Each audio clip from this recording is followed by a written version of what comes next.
Welcome to the Golden Age Report. Make sure you stick around to the end. We're going to have a great show for you today. Well, the Chinese embassy in London is furious over the British Parliament showing up in Taiwan. It seems they're following the footsteps of Grandma Nancy. Speaking of Grandma Nancy, she was given a nice pat on the back yesterday by the GOP. The pat went something like this. The days of the Pelosi House is over. The GOP is giving back the House to the people. Pelosi, you're fired. The people will be allowed inside the chamber once again. Meanwhile, her buddy Adam Schiff would put on notice that he will be under investigation and removed from the House of Intelligence Committee. Also, we're hearing our good friend Fauci will be under investigation as well. Perhaps China will cool off a bit when they catch wind of the great news coming out of the U.S. It appears all of these guys' great work is being undone. Barricading the Capitol and deploying Capitol Police in various cities across America. Is the whole power grab plan falling apart? It seems like it. The EU continues to step up their abuse of corrupt authority. While the theme of a previous episode was that they were taking their failed policies into the ninth inning, the new theme in this episode is 3 strikes and they're out. They're sure to whiff on their latest 3-pronged harebrained actions. First, they are ignoring the sledgehammer they received by the Wagner Group.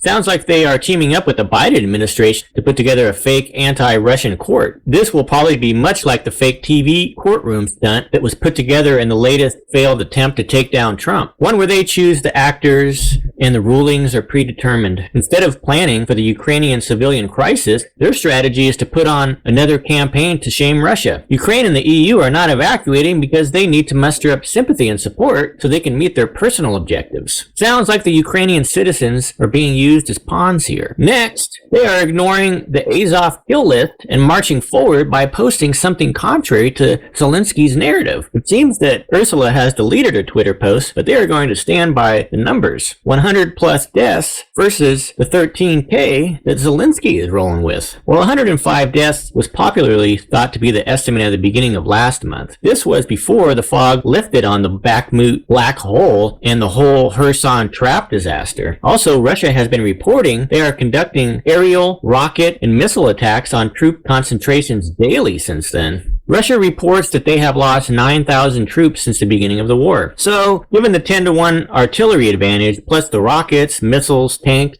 and planes, it seems more than reasonable that the loss on the Ukrainian side would be at least 10-to-1. Likely much more, especially if you consider the Ukraine war strategy. The stand your ground or push forward at all costs. The Russians have been extremely cautious with the lives of their soldiers. When a mistake was made that costed significant lives, they immediately made a change in leadership. This is how we got General Armageddon in charge. Well, I would suggest that the Russians help them out by putting together an evacuation plan for them now. Seems they are stuck in an endless loop on how they can defeat Russia. Perhaps the general take a few moments to jot down another systematic and organized plan to evacuate and send it over. The last war resulted in refugees being caged up in Turkey for a while and used as a weapon against Europe. If that wasn't enough, the EU then went after Elon Musk. Guess they don't realize how much smarter he and his people are than they are. Musk's people had to take time out on building the most advanced solutions in the world to keep the leaders from blowing up the planet or forcing the population to get chipped and eat bugs. His guys don't just wear fancy clothes and talk elegantly and think they're smart. Well, good luck on that front. These leaders are spreading all this fear to the people that somehow they are at risk. It's these failed leaders that abuse their authority and continue with the same failed policies that are really the ones that are at risk. So yes, from their perspective, the current situation is quite desperate. And the truth must be shut down. If they don't defeat Russia and are Hogan's heroes in the West, then eventually they will be fully exposed. So let's take a look at Russia. All we're hearing about is this massive bomber buildup in central Russia. We're also hearing that the mobilization training is 100% complete and that the Donetsk front line is continuing to collapse. It's been reported that Ugledar, the critical city, is being stormed and is currently at least 50% under control of Russia. They continue to take over the roads and highways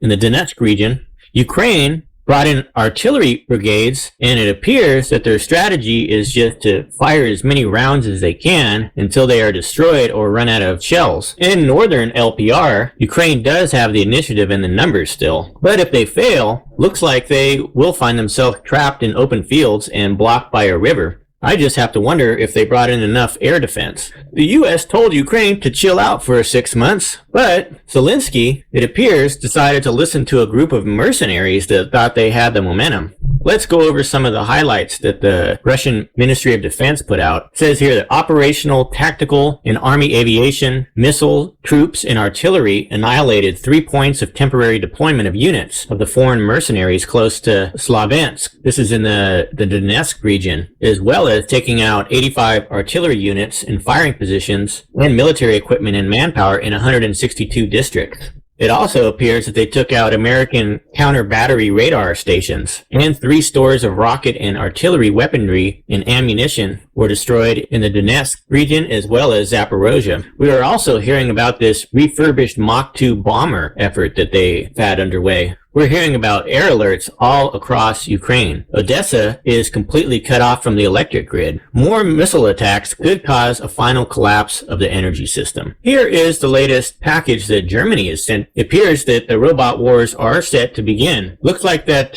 global ban on killer robots is over. Germany is sending in 14 of these unmanned tanks, the Themis, as well as these self-propelled Gerard anti-aircraft guns. It seems like on the opposite side of the world, in San Francisco, we're seeing a similar situation unfold. It seems they are about to release their killer robot cops. San Francisco uses that old trick to create a problem and then provide a magic solution. In this case, they created a city of lawlessness with the defund the police movement, which turned San Francisco into this smash and grab society. Now we're going to get to their real objective here, which is authoritarianism. We always knew that they were going to swing back hard in the opposite direction. People can get behind an extreme idea if they put it out there now. So this is the same region we're talking about during the lockdowns that you couldn't go near if you didn't own a vaccine passport because you would be stuck without being able to get any food. This still needs final approval on December 6th, so we'll see how that turns out. Well, we haven't heard anything on the Tesla bot for a while. We have to assume they're running into some issues. Perhaps they're running into a certain issue when they boot the bot up. Musk has this requirement that the bot be non-violent. Maybe the issue goes something like this. Once the bot receives the internet download, it immediately takes on an aggressive stance and says, "Where's Zelensky?" As soon as the bot understands that Musk was put on Zelensky's little list, it seems that there's no calming the little guy down. They have tried to dumb it down a bit